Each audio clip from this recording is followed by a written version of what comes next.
Welcome to Target Market Insights, the multifamily and marketing podcast. Each week, John Kasman interviews multifamily and marketing experts to teach you how to find the best places to invest, attract investors, and grow your portfolio.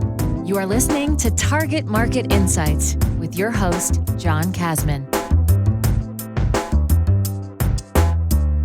Welcome to Target Market Insights. I'm your host, John Kasman, and I want to thank you for joining us for today's episode. Now, if you're enjoying the podcast, please do me a favor. Take 1 minute and leave us a 5-star rating and review. And if you haven't already, make sure you hit the subscribe button so you don't miss an episode. Today, we're going to be talking to Justin Silverio. Justin is the owner of JS2 Homes and Open Letter Marketing. He has been investing in real estate since 2011 with extensive experience in rehabbing, new construction, wholesaling, and multifamily rental properties in and around the Boston area. Now, he founded Open Letter Marketing in 2016 with a focus on providing real estate investors with a more effective direct-to-seller marketing approach from the outdated methods others are using. Now, the company works with hundreds of investors throughout the country and is recognized as one of the top real estate investor marketing companies in the country. Let's welcome to the show, Justin Silverio. Thank you so much for having me, John. I appreciate it. Absolutely, Justin. Thank you for coming on. We had a chance to meet in in Philly during the Mid-Atlantic Summit with our man Dave Van Horn. And I was really intrigued by your story and some of the work you're doing.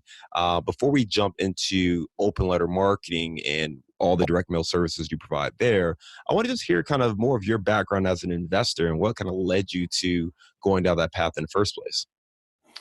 Yeah, I mean, real estate investing, it was kind of new to me in 2011, 2010, hearing about it, but I always had an interest for construction. My father was a general contractor for about 45 years, always loved what he did, taking raw materials and turning it into like a beautiful home, but never wanted to be a contractor. Just didn't want to get into that game and use my hands all the time, and felt like I was more, numbers, accounting kind of path. So I went on that path, that journey of accounting. It got to be kind of boring. Once HGTV and all those flipping shows came out, I was like, man, that's cool.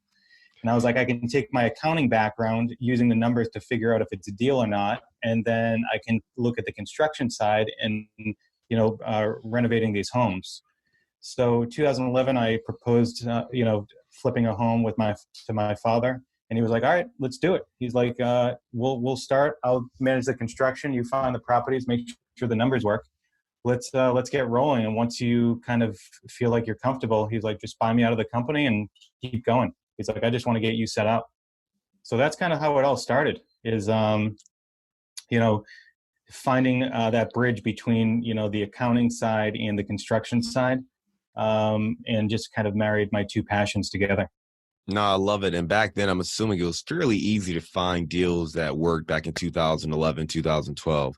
I assume that has become more difficult over the years. Talk to me about kind of that transition from, being able to find deals pretty readily versus having to work a little bit harder to find deals that penciled out. Yeah, it's interesting. Like when I started, I'm someone that does a ton of research. So when I looked at, if I'm going to make this a feasible business, I want to create my own deal flow and not have to rely on anybody or anything else.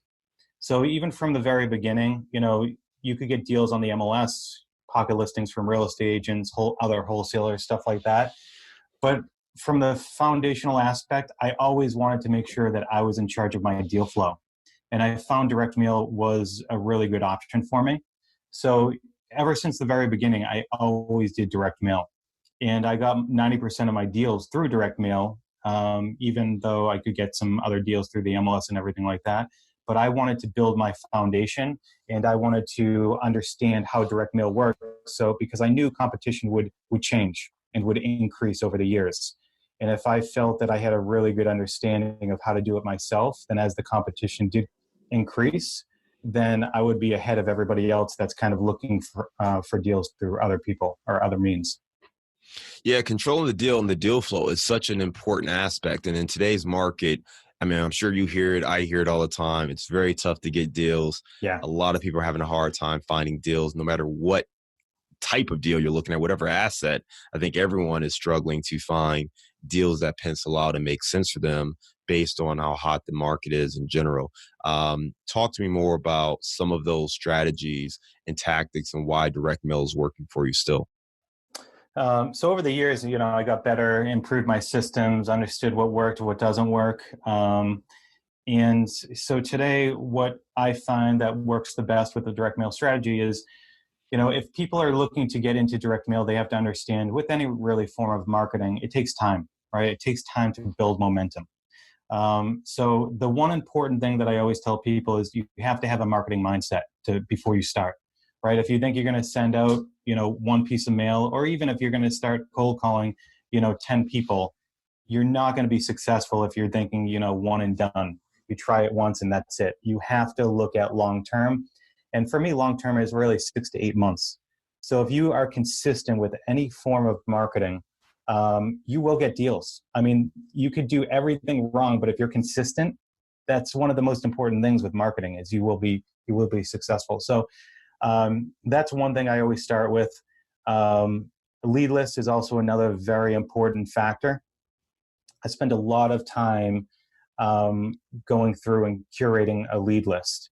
So I will get multiple, and this is all very important to understand as far as how to create effective campaign, because these, what seem like little steps that a lot of people actually overlook, it could be detrimental to their success.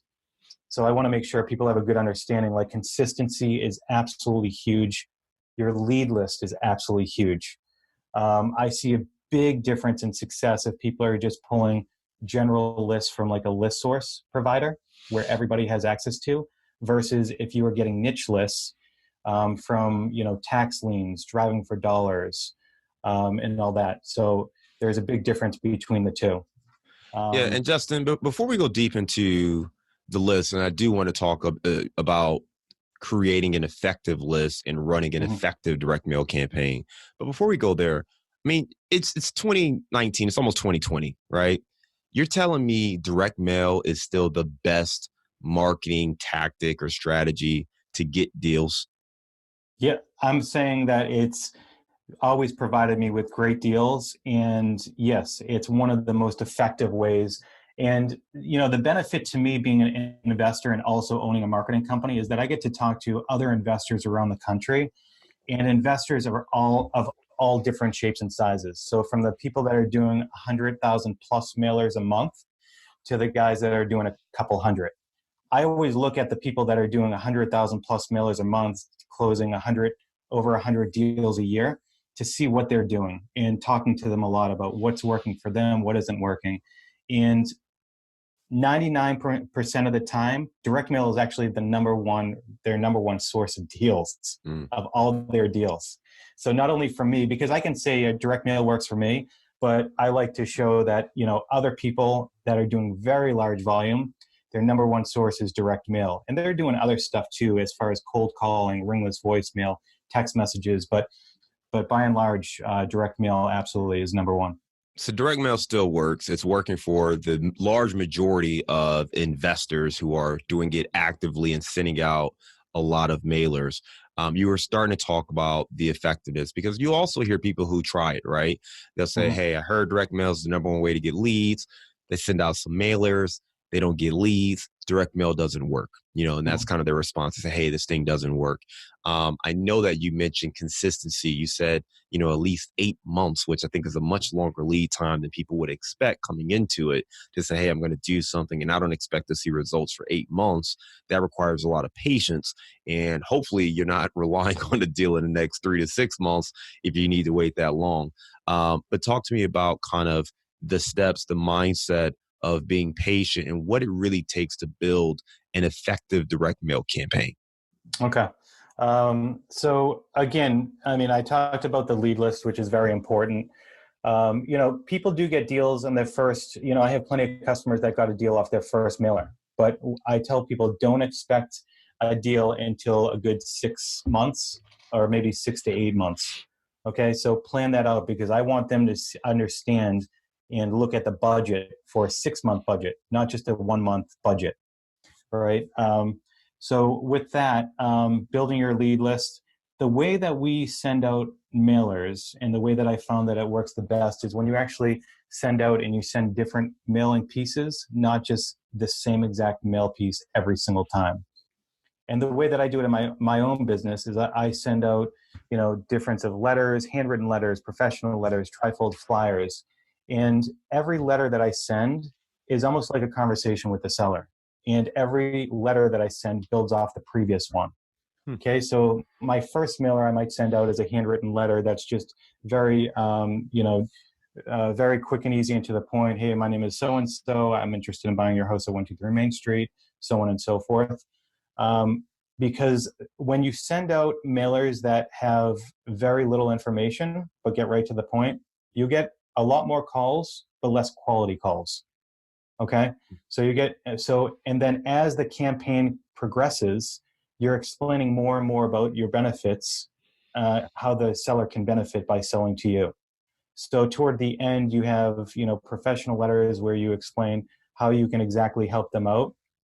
And by that time, you're being consistent, you're building rapport with them, they're building trust, because like any form of marketing, after 5 to 7 touches, that's when you start to see more deals happen.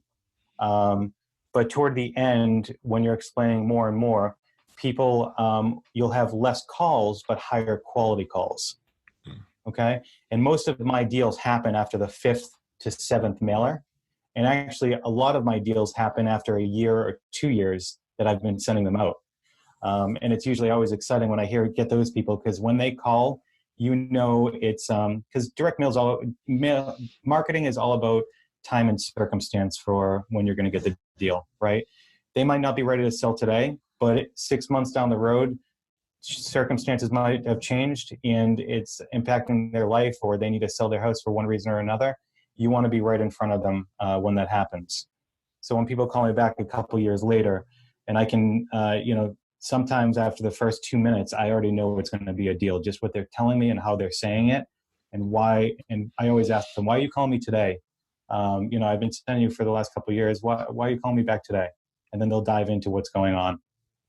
Love it. So you talked about the mail sequence, and you mentioned that first letter essentially is more general, not going super deep into who you are and all those kind of things. And then as you go deeper into kind of the mailing sequence, you give more information, it's more professional, and you're probably being more direct as far as the ask and things like that. On that initial one, are you making an ask? Are you saying to them, hey, I want to buy your property? Or what exactly is that communication, that first opening email or mail? Yeah, you are saying that you're interested in buying their home. So absolutely, there is or telling them exactly what you're interested in doing. So definitely, right off the bat. Got it. So right off the bat, you're letting them know the purpose of your mailing, but you're keeping it generic. And then that way they know if they want to call, you're getting calls, but those are maybe less qualified. But by the time they've received 5, 6, 7, 8 letters from you, they have been thinking about this. They've read it. They've probably, looked at their own situation, and they're now ready to make a decision, or at least to have a conversation around it. You mentioned earlier that it really starts with the list, and there's some other key things that you do that really can drive the effectiveness of a direct mail campaign. Can you talk a little bit more about lists and kind of what someone who's listening to us right now, someone who's looking at this, how should they approach creating a list to do these mailers? If they want to be the most effective with their money and really make sure that they spend their money properly, this is exactly what I do and what I'd recommend. So going step by step, pulling different lead lists. So you can pull lists like absentee owner, equity owner, trust lists, related party. So things of that nature that you can mostly get from ListSource. But also going into niche lists. So pulling tax liens, driving for dollars, code violations. You can pull a fire list. So like houses that have had a fire. So you can pull all of those different lists. So for me and my company, I have between 15 to 20 lists that I pull. Once I have all those lead lists, I put them all into one spreadsheet, And then we have a program that can identify what properties are on multiple lead lists. Because at the end of the day, if I have a lead that's on my equity list, it's not really that great of a list. But now if they're on my equity list, my tax lien list, my absentee list, and my driving for dollars list, that's a great lead. So now when I put it through that, I call it my super lead list. When I identify those super leads, now I can rank all of my leads from high, medium, and low quality. And then based on that, now I can set up a marketing strategy for each segment of those leads. So for my low quality leads, I might just send them postcards. I don't want to spend much time or money on them. But for my high quality leads, I'll send them letters. I'll hit them with text message, ringless voicemail, email marketing, Facebook, IP marketing. I could do all these other strategies. Cold calling as well. So I'm spending my time and my money in the most on the best leads that I possibly have. That's exactly how I do it and how I can make sure that my money is spent appropriately. But it does take a lot of upfront time that a lot of investors just don't spend their time with. No, it makes a lot of sense. I mean, taking that list, and to your point, I mean, it's really about the seller and what they're going through. And if they're on multiple lists, if they're, delinquent on their payments, if they are behind on their taxes, if they're not taking care of the property, if there is a fire, I mean, that person's looking at like, dude, I just need to get rid of this thing and get out of my situation, right? Yeah. And even if they haven't made that decision, the thought has certainly crossed their mind. So when you receive that letter, it at least forces them to think. And while they may not call right away, it does kind of explain why that fourth, fifth, sixth, seventh interaction kind of starts to spark at least a dialogue to see what are their options. So that makes a lot of sense there when you talk about how to actually pull the right list so you're truly engaging with the right group of people. Now, even then, I imagine a close rate is still relatively small, big enough where it makes sense for your business, but you're probably not closing 50% of the people even on this list, right? So what are we looking at when you talk about and not closing, but more so just like response ratios on the list that you pull? So response rate. So for those that don't know a difference, response rate and deal rate, response rate is really, it's not very meaningful. It's only meaningful in the fact that it's easily comparable, right? So if I have a response rate, and what I'm seeing right now is anywhere from like a 0.7 to 1% response rate on just direct mail. So with that, response rate is only looking at the effectiveness of the marketing that you're doing.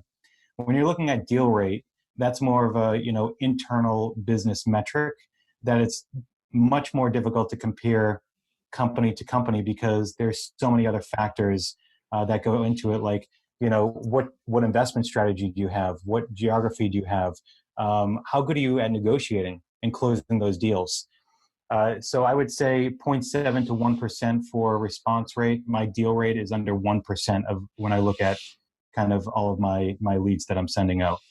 Yeah, and I think that's just great context for someone who is looking at direct mail, looking to get off-market deals.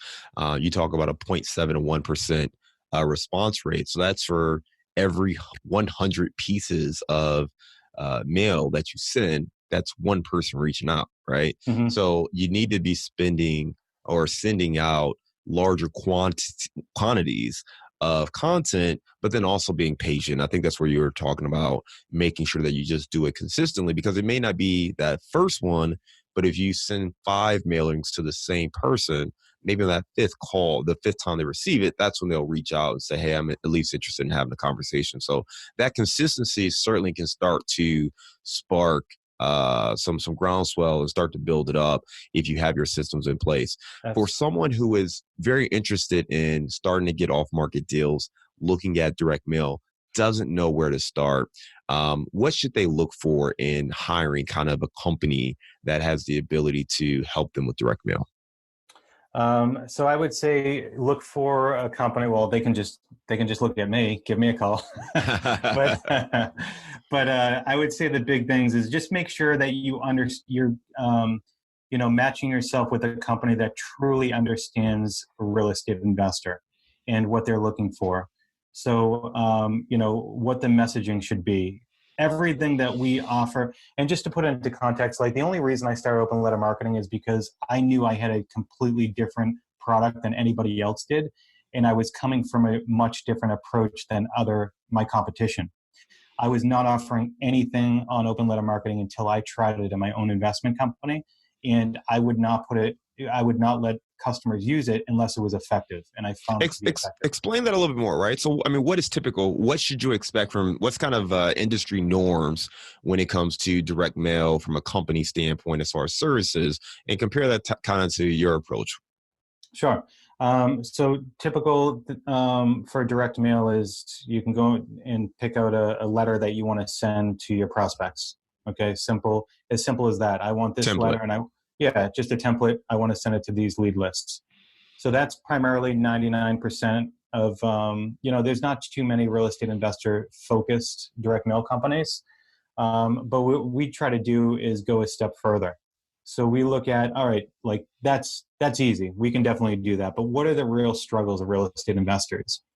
And bar none, the biggest issue is that once somebody gets a deal, the first thing they let go is their marketing. They forget about it. They don't have the time. They just let it go. So what we really focus on is how do we offset that challenge and really help them out. So we've created like mailing campaigns, either that we've tried and tested and know that work. We allow other people to create campaigns. So what they can do is they can set it up in the beginning and say, hey, let's have a six mailer campaign, which is equivalent of 6-month mailing campaign. Mm-hmm. Here are my lead lists. Set it and forget it. You guys manage the list. You guys keep mailing it out consistently. I don't want to have to think about it. So it can just be on autopilot. So we make it very easy for the investor from that standpoint, and even from other standpoints where if people call back and say, hey, take me off the list, they go into our shared Google spreadsheet, remove them from the list, so the next time we mail out, they don't get hit again, right? So we're maintaining and working with them on a shared file so they can keep updating their spreadsheet, and we can keep that marketing moving. Yep. And then just kind of tactical thing, but you say when people say remove me from the list, you go ahead and you take their name off of the list and do a spreadsheet. I've heard other people say that they never remove people from the list. Is there I know in like the, email marketing, if someone requests to, unsubscribe, you kind of have to do that, or it could really hurt you and your ability to send messages to other people. From a mailing standpoint, I mean, are there any laws or rules about removing someone from the list? No, there are no laws that I know of regarding mailing. Nothing. But when people say that they don't remove them from their mailing list, usually when I talk to them and dig deeper into that, it's because it's too challenging to remove them and to track all that stuff. That's why we created this solution, is because it's very easy to find them on the list and take them off. So they don't have to go through and figure that out, because most companies, other direct mail companies, once you send them a list, that's the list that they're mailing over and over again. Us, it can always change as you kind of take people off the list. Got it. Makes a ton of sense. So Justin, we've talked a lot about, how to use direct mail, how to pull the right list. The next piece or the next step, right, is you get that lead, that person who calls or the person who responds. What should people be doing there, right? Because I don't know if they have a script, and I'm not sure what exactly they should do. And I'm assuming anyone listening is trying to figure out, should they automate it? I know some folks hire VAs, some folks have it ring directly to their phone. What are some best practices to actually take that lead when it comes in? When you're going direct to seller, one of the most important things you can do as a business owner is learning how to talk to sellers and negotiate. I would highly advise that anybody getting into direct to seller, they take the calls first to understand that. And I'll tell you, that's going to make a difference of getting, a couple deals to a lot of deals. Because if you're offboarding that to somebody else and to a VA, they're not going to be able to build rapport like I can build rapport. There's no way. There's no way that they will navigate the conversation like I do. And the only reason is because I've done it for a long time. I've practiced. I've refined my script. But the biggest things that people want to So with that, the biggest things that they want to get out of the first conversation, or what I get out of the conversation, is to basically understand if they're a qualified lead or not.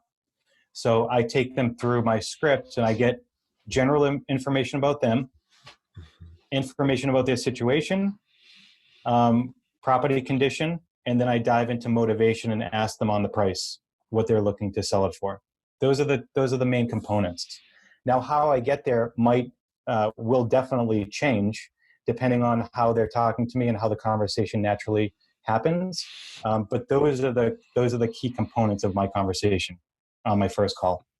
Makes a lot of sense. And I think too, for some of these people, I imagine they are coming from a place of vulnerability and maybe even a little protective, and very anxious in this conversation, really guarded in their discussion. So talking to someone who is just kind of coldly asking questions versus being able to build that rapport and disarm them and kind of get them settled, recognizing what is the issue, what is the situation. I'll see if I can help you if we can. And if not, certainly if there's anything else I can do to help you along the way, I'll provide some recommendations. But I think that can go a long way in having a real conversation, especially if you're the person who is kind of behind the operations versus just kind of handing that off to a third party VA. I mean, I think all of us have had those conversations with customer service or something like that, where you are just frustrated because you're talking to someone who can't really help you.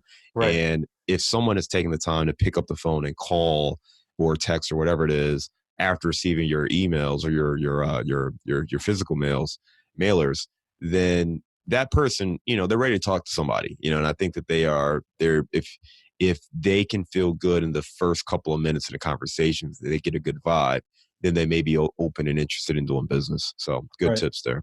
And even with the, coming from owning and running a business, for me, I never hire somebody in my business unless I've done what I'm hiring them for, because I've gone through the process. I understand the struggles. I understand, what makes, that portion or that task successful.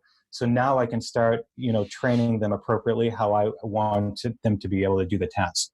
And that's a very big point in talking to sellers. It's extremely important, and it's a critical aspect of the business. Absolutely. Makes a ton of sense. Now, I know we've talked primarily, and most people listening says, hey, well, that works great for single family properties.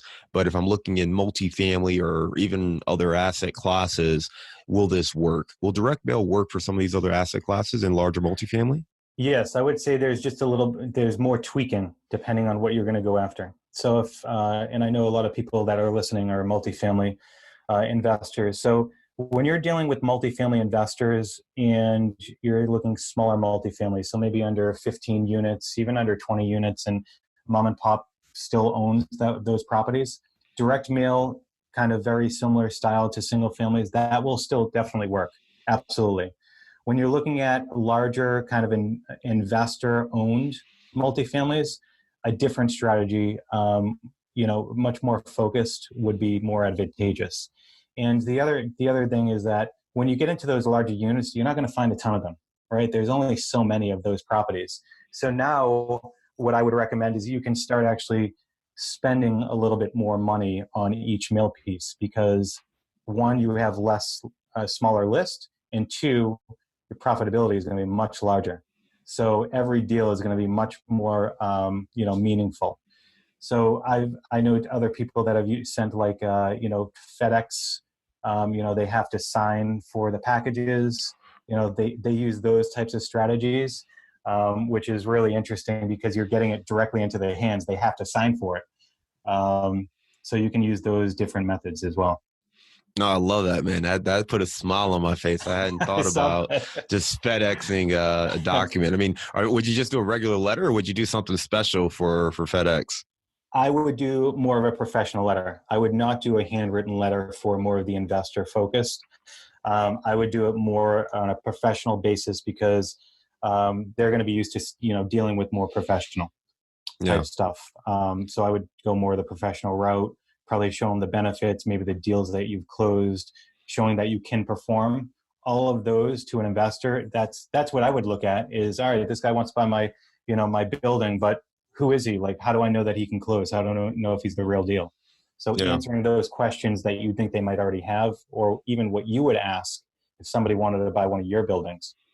Yeah, I think that's a great point. One of the drawbacks that I think most people have is, the way we analyze multifamily properties, we kind of need some business operation information from the seller, right? We want to know what is the current income, what's the net operating income, the NOI. You can probably figure out the cap rate and the value on your own if you have that information. But usually there's kind of an exchange of information to come to kind of a price point. And obviously you need the same thing with single family, right? You need to understand kind of the current value and what kind of work needs to be done. But just, a couple different challenges there. So it sounds like, and I should say with investors, typically if you have a multifamily property,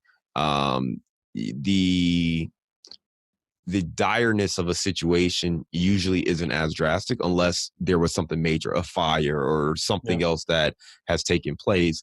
Typically, you're buying a place that is cash flowing, so it's harder to find that exact trigger point that may be a little bit easier when you're buying a tax delinquent list for a single family property where they're behind, that they probably need to sell or do something to get out of it. Are there any other strategies or techniques for kind of the multifamily investor that may help to at least engage in that conversation and figure out the answers to those questions so you can figure out if there's a potential deal that can be made?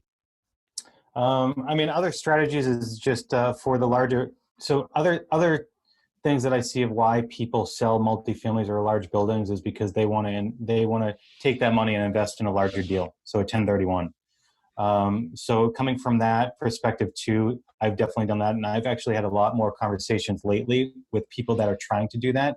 They're trying to exit their, 6 unit to go up to like a 20 unit. So they're trying to figure out the 1031 and making sure that the person that buys the property will go through that process with them. That's another kind of point of, being able to get a deal with somebody. Now, that's a great tip there. And I think, the way I interpret that is, as you're communicating who you are as a potential buyer, call out that you're willing to help them go through a 1031 exchange, that you're willing to be patient with them, you're willing to minimize their tax implications and things that may be of value to them. Because I think the other thing for me is when you're working with an investor, most of them recognize that, hey, to get the best offer, I'm going to list this with the broker. They already have a network of potential buyers. I'm going to list it with the broker. Now, they may not want to pay the broker fee, and they may not want to have a whole bunch of tire kickers coming through and asking a whole bunch of questions, but they know for the best price, that's the route to go. So if you can figure out how to pay a fair price based on various things, and also work with them, that may be a great avenue to kind of get a good deal working with these current investor owners. Yeah. With any seller, price is not the only lever that you can pull, right? Price, and there's also terms. So if they need terms, if they really need to do the 1031, there's actually right now I'm looking to buy an office building for my companies to move into, and that person that owns the building, they're looking to do a 1031. And they're willing to take a good amount less money if I can go through the process of doing the 1031, because it's going to save them a ton of money in taxes. So they're willing to take less money if I give them good terms and go along that road with them. So I'm definitely willing to do that and have that offset because I'm getting it for a better price and I have more time. I have the time to wait. So always, the more that you can get an understanding of what the seller is looking for and their motivation, the different levers that you can pull to get to a better price and good terms for them. So it can be a win-win on both sides. All right, Justin, you ready for the bullseye round? I'm ready. All right. How has a failure or apparent failure set you up for later success? Specifically, so there's been a lot of failures that I can say, but honestly, I learned the best from failures, whether they're big or small. You just don't make them again. And you said, anytime I look at a failure, I said, all right, how can I make sure that this doesn't happen again and implement a new process or strategy going forward? And by doing it that way and looking back at it, I'm thankful, honestly, for all the failures that I've had because it's brought both of my businesses to where they are today. So 100% look back, understand where you went wrong, create a process to make sure that doesn't happen again, and it'll create a much stronger foundation for your business. Give me an example of just one of those failures. Yeah, I can give you an example. I was, one property that I was renovating, a contractor ended up being complete fraud. He, had insurance papers that he forged, and he had licenses that he forged and all that. He actually did that to dozens of investors, and he actually went to jail for like 5 years. So if I had just done the one thing of taking the insurance paper, calling the insurance company, hey, is this a valid policy? They would have said, nope, don't have that policy. And that would have ended there. So that's something I didn't do that I have implemented in the future for any contractors that give me insurance papers. Always call the insurance company to make sure that they have a valid policy. Love it, man. That's a great tip and great actionable insight that we can all employ moving forward. So thank you for sharing that. What is the book you've recommended or gifted the most in the last year? Traction, hands down. Great book. If you guys haven't read it, I would highly, highly recommend you go buy the book. Give me a digital or mobile resource you recommend for your business. Digital or mobile resource? What do you mean? Give me an application, in a Chrome or extension or anything that you use that either Slack. Helps you with Slack. There you go. So especially with my team, we are using Slack all the time. It's such a great communication tool. What is a daily habit that helps you stay focused on your goals? In the morning, I spend about a half hour to, prepare for the day, figure out what I need to get done, and try to get the most important items done in the beginning of the day. What's one thing you know now that you wish you knew when you were starting out? The path to having the path to a successful company is not a straight line. It's all over the place. Ups and downs, lots of them. All right, what's one thing you know now that you wish you knew 12 months ago? So set yourself up and plan for 12 months down the road instead of what's going to happen in the next 3 months. And that's especially true for a growing company. Perfect example right now, we've grown out of our space in a year and a half. And now we need to double, triple our space. So I am scrambling to find new office space. What are you curious about right now? What am I curious about right now? So I'm curious about, for me right now is growth. How I increase growth and create, proper procedures in my business to make sure that we can work in lockstep to hit that growth. That's been my biggest challenge that I'm always trying to refine is how do we keep with this upward trajectory, add more people into the company, and make sure quality control and all that stuff is still hitting where I want to hit.